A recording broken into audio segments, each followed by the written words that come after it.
যুক্তরাষ্ট্রে তুষারপাতের কারণে যখন রাস্তায় প্রতিনিয়ত ঘটছে দুর্ঘটনা, ঠিক তখন ভার্জিনিয়ার মহাসড়কে জরুরি অবতরণ করেছে এই বিমানটি। এতে দেখা দিয়েছে দীর্ঘ যানজট। ওয়াশিংটনের ডালাস আন্তর্জাতিক বিমানবন্দর থেকে উড্ডয়নের অল্প সময় পরেই রাস্তায় অবতরণ করানো হয় ছোট বিমানটি, যদিও এর কারণ জানা যায়নি।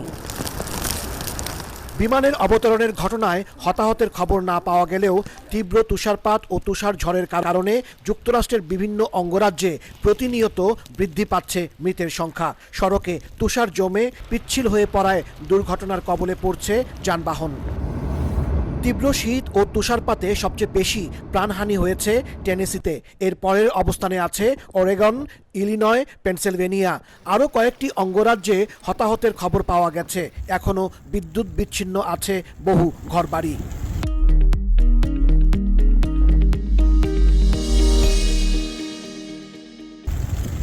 যুক্তরাষ্ট্রের আবহাওয়া দফতরের তথ্য বলছে, গেল এক সপ্তাহের বেশি সময় ধরে বিভিন্ন অঙ্গরাজ্যের উপর দিয়ে বয়ে যাচ্ছে তুষার ঝড়।